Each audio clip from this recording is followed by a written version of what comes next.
Assistant professor doctor चंपा नुनिया, असम के सिलचर से आई हूँ। अभी मैंने असम यूनिवर्सिटी से मास्टर डिग्री का PhD किया है और अभी मैं दिल्ली से पोस्ट डॉक्टरेट करने जा रही हूँ। आज तक ऐसा हुआ है कि कभी मुझे घर पे बोलने का मौका नहीं मिला। मैं विश्वविद्यालय में साहित्यिक संगोष्ठी देती आई हूँ, लेकिन आज पहली बार मुझे अपने समाज के लिए, अपने परिवार में बोलने का मौका मिला। यहाँ बहुत से लोग ऐसे हैं जो मुझे मेरी कविताओं की वजह से जानते हैं, जो पहली बार मैंने दुनिया समाज के लिए लिखा है। तो शायद बहुत इस कविता को नहीं भी सुने होंगे, तो मैं खुद से ये सुनाना चाहूँगी। लोग हुए साथ हम जागरूकता लाने को, लोग हुए साथ हम जागरूकता लाने को, एकता के ध्वज को थामे परचम दुनिया का फहराने को, द्वेष घृणा असमानता को कर दरकिनार, दोष घृणा असमानता को कर दरकिनार, शिक्षा सोच नए विचार बढ़ाने को, लो जाग उठा अब राज्य सारा परचम दुनिया का फहराने को, हीन भाव से देखने वाले दृष्टि तुम्हारी बदलाने को। मैं चाहती हूँ ये बात पूरे इंडिया में जाए और वो लोग सुने। हीन भाव से देखने वाले दृष्टि तुम्हारी बदलाने को, भूल गए जो तुम नून भी ना होता योग 56 भोग खाने को, हुए समा अनुकरणीय कहलाने को, लो जाग उठा राज्य सारा परचम दुनिया का फहराने को। आदर्श और यथार्थ का मिश्रण लिए, आदर्श और यथार्थ का मिश्रण लिए अपना प्रगति व्यंजन बनाने को, अपने पराये के भेद को मिटा राष्ट्र हित संजोने को, लो जाग उठा अब राज्य सारा परचम दुनिया का फहराने को।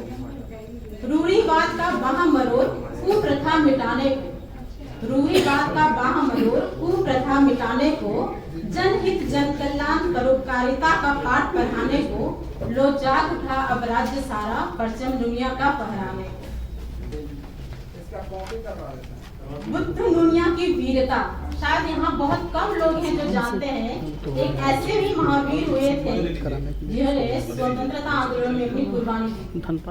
बुद्ध दुनिया की वीरता, स्वतंत्रता सेनानियों की बलिदान याद दिलाने को, नदी सागर के पार्थक्य को मिटा खारे पानी के महत्व दर्शाने को, लो जाग उठा अब राज्य सारा परचम दुनिया का फहराने को। बहुत बढ़िया।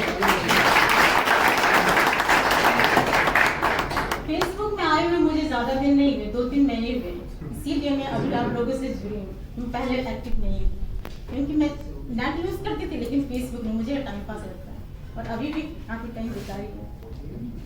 फिर भी आप लोगों से जुड़ी हूँ और इसलिए यहाँ तक मैं पहुंची हूँ। दूसरी बात जो मैं यहाँ कहने आई हूँ, भरत जी से मेरी बात हुई तो उन्होंने कहा कि वो एक मैगजीन निकालना चाहते हैं दुनिया समाज के लिए। तो उसके लिए मैंने यहाँ पे कुछ नाम दिए हैं, वो आप लोगों की सहमति से वो मैगजीन निकाला जाएगा और उसके लिए जो भी कार्य करने होंगे साहित्यिक रूप से वो मैं करूँगी। वो नाम है, पहला नाम है अखिल नुनिया संयुक्त संघ एक कदम प्रगति की ओर, दूसरा है नुनिया दर्पण साहित्य समाज नई भावबोध का संवाहक, और तीसरा है नुनिया धारा नई प्रतिभा नए विचार नए सोच का लोकार्पण। मेरा यहाँ आने का और दूसरा एक महत्वपूर्ण कारण है मेरे द्वारा लिखी गई मेरी पुस्तक जीवन दर्पण।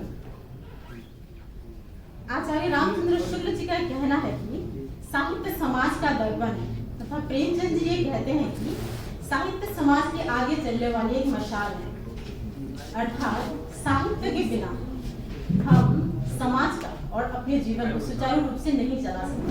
और मेरी छोटी सी समझ में जो भी मैं समझी हूँ उसके आधार पर मुझे ऐसा लगता है कि अभी की जो ये पीढ़ी है वो एक तरह के भटकाव की ओर जाएगी।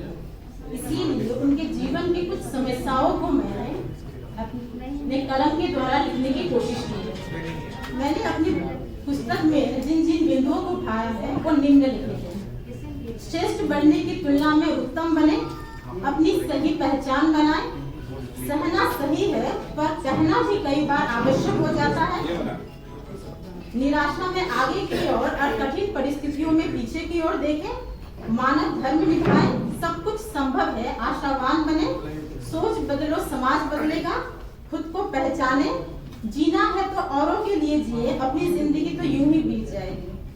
कंगूरे की ईंट सभी तो बनना चाहते हैं, पर बनना है तो नींव की ईंट बने। परिस्थिति से मत घबराओ, कसौटी अगर दुस्साध्य है तो परिणाम भी अद्भुत होगा। कथनी और करनी में एकरूपता रखिए, अपने पर अभिमान न करें, अपनी सही पहचान बनाएं। आप सदैव सही नहीं हो सकते, दूसरों को पर्याप्त समय दें। अंतर में झांको भौतिकता के पुजारी, जो दिल में बात है कह देनी चाहिए, क्योंकि नहीं कहने से फासले और कह देने से फैसले होते हैं।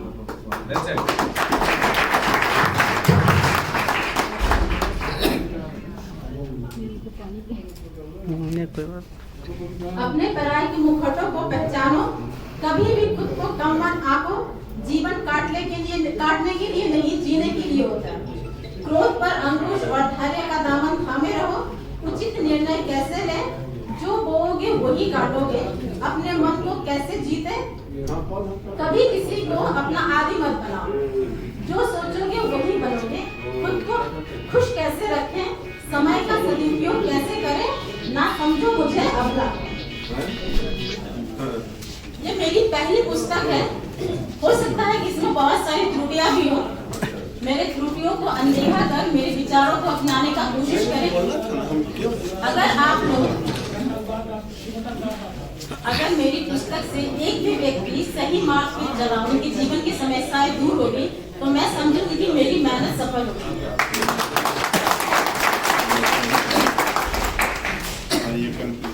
मेरी पुस्तक को देख के थोड़ा गौर कीजिए। मेरी पुस्तक को देख के या मेरी कविताओं को पढ़ के बहुत लोगों ने मुझे कमेंट किया कि हमें आप पर गर्व है, दुनिया समाज को आप पर गर्व है कि आप एक पहली लड़की ऐसी हुई है। मैं जिन लोगों ने मेरी प्रशंसा की है, ऐसा नहीं कि मुझे खुशी नहीं हुई, लेकिन उसके साथ दुख भी बहुत हुआ। वो क्यों हुआ मैं बताना चाहती हूँ। जिन लोगों ने मेरी प्रशंसा की है या जो लोग यहाँ मौजूद हैं, मैं उनसे पूछना चाहती हूँ, क्या आपके घरों की स्त्रियां इस संघ के बारे में जानती हैं? क्या आपके घरों की स्त्रियां इस संघ में सहभागी हैं? समाज में उनकी कितनी भागीदारी है? 99% श्योर हूं मैं कि वो लोग नहीं जानते हैं, और ना ही आप लोग उनको ये मौका भी देते हैं। खाना पीना मिल रहा है, ऐशो आराम मिल रहा है, और तुम्हें क्या चाहिए? ये बातें हमेशा कही जाती हैं। आप लोगों को लग रहा है ये पढ़ लिख ली है, यहाँ पर खड़े होके बोल रही है, ये शिक्षित और संपन्न परिवार की होगी, लेकिन ऐसा नहीं है। मैं खुद डॉक्टर चंपा लोहिया, एक दिन ऐसा है कि मैं अपने पापा के लिए खेती में भी खाना लेके गई। अब सोचिए मैं किस परिवार से आई हूँ। अगर मैं यहाँ पे खड़ी हूँ तो मेरी माँ की वजह से खड़ी हूँ। मेरी माँ अपने लाइफ में सिर्फ एक दिन स्कूल गई है।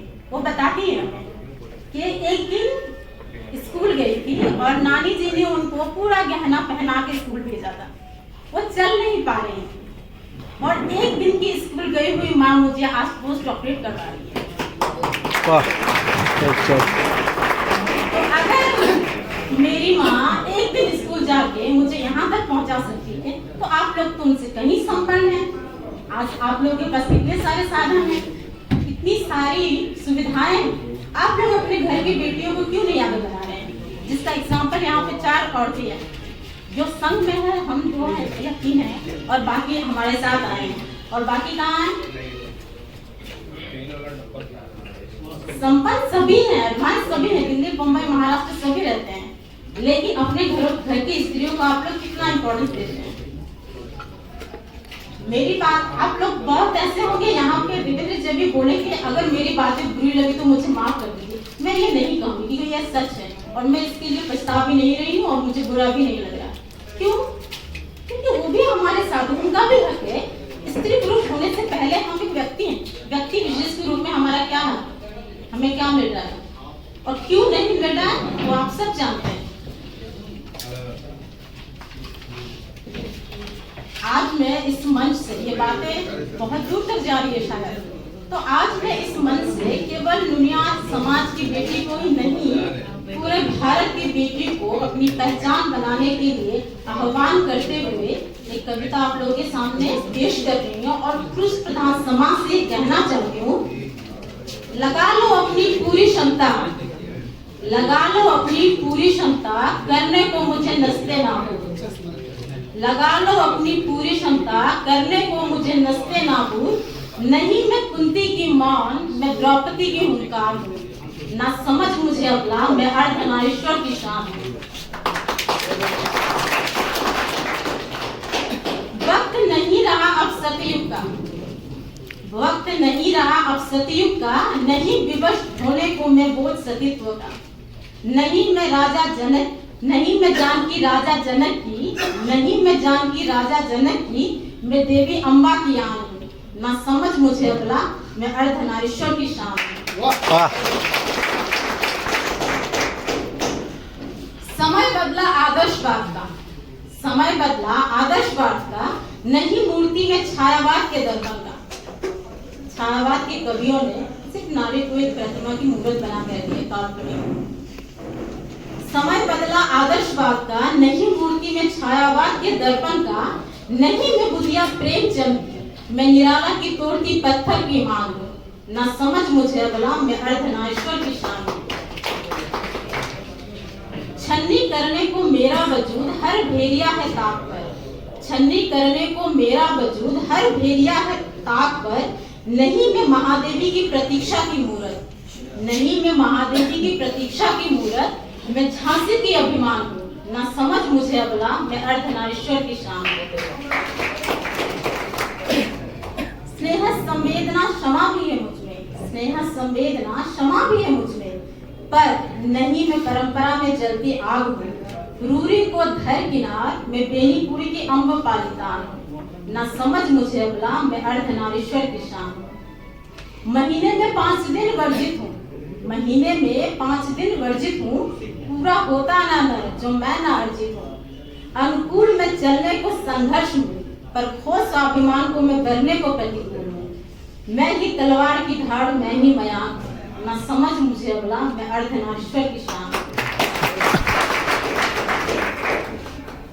फूलों की कोमलता को धारण करती, फूलों की कोमलता को धारण करती, मैं ही त्रिशूल की धार हूँ। छाती में लिए अमृत धारा, आत्मसम्मान के लिए धधकती त्राण हूँ। ना समझ मुझे अबला, मैं अर्धनारीश्वर की शान। गिरगिराने की प्रवृत्ति को ठुकरा, मैं छीनने को अपना हक तैयार हूँ। गिरगिराने की प्रवृत्ति को ठुकरा, मैं छीनने को अपना हक तैयार हूँ। समर्पण का पर्याय भी मैं, सज्जन के लिए स्वर्ग और दुष्टों के लिए शमशान हूँ। ना समझ मुझे अबला, मैं अर्धनारीश्वर की शान हूँ। संस्कृति को अपने आंचल समेटे, संस्कृति को अपने आंचल समेटे, 16 श्रृंगार की आधार भी मैं। कुचलने को जो चला तो मैं विनाश की रेगिस्तान हूँ। ना समझ मुझे अबला, मैं अर्धनारीश्वर की शान हूँ। मिटा दे जो विधि का विधान, मिटा दे जो विधि का विधान, मैं वो बेहुला वो सावित्री महान हूँ। मिटा दे जो विधि का विधान, मैं वो बेहुला वो सावित्री महान हूँ। उठा जो मेरे गरिमा पर प्रश्न, मैं लंका को चलाती दास समान। ना समझ मुझे अबला, मैं अर्धनारीश्वर की शान हूँ। परतंत्रता में बंधी लाचार नहीं अब मैं, परतंत्रता में बंधी लाचार नहीं अब मैं ही सेनानियों की क्रांति ध्वनि, प्रगति की पुकार हूँ। पंथ की यौवन भी मैं ही मीरा की भक्ति सार हूँ। तुलसी की श्राप भी मैं ही शकुंतला की संयम बान हूँ। ना समझ मुझे अबला, मैं अर्धनारीश्वर की शान हूँ। मुझसे जन्मा पृथ्वी सारा, मैं ही लाज हर घर, मुझसे जन्मा पृथ्वी सारा, मैं ही लाज हर घर की। नोचने को चला तू तो मैं ही करती शेर को दमन। ब्रह्म की रचना में मैं ही लक्ष्मी की अवतार हूँ, ब्रह्म की रचना में मैं ही लक्ष्मी की अवतार हूँ। पौरुष की गरिमा में मैं ही मनु की सृष्टि महान हूँ। ना समझ मुझे अबला, मैं अर्धनारीश्वर की शान। स्त्री समस्या पर सबसे जो मुख्य विषय है वो है दहेज प्रथा। इस वजह से बेटियों को मारा भी जाता है, बेटियों को जलाया भी जाता है और उन्हें सूली पर भी टांगा जाता है। और बहुत सारे बाप ऐसे हैं जो ये सोचते हैं कि बेटी हो गई दहेज देना पड़ेगा, इसको मार दो, पढ़ाना लिखाने की कोई जरूरत नहीं है, कैसे भी शादी कर दो। कहाँ कम दहेज वाला लड़का मिलता है। संक्षिप्त में समय काफी क्या काम होगा इसके बारे में बहुत कम चर्चा, और समय का बहुत ही अभाव है, इसलिए लिखित रूप में ये आपको ऑनलाइन भेज दूंगी। और दूसरी बात ये है कि मैं दुनिया समाज का इतिहास लिखना चाहती हूँ, इसीलिए आप लोगों से अनुरोध है कि आप लोगों के पास जितने भी जानकारी है, या कोई दस्तावेज हो, कोई मैगजीन हो, कोई बुक हो, वो मुझ तक पहुँचाने का प्रयास करें। धन्यवाद।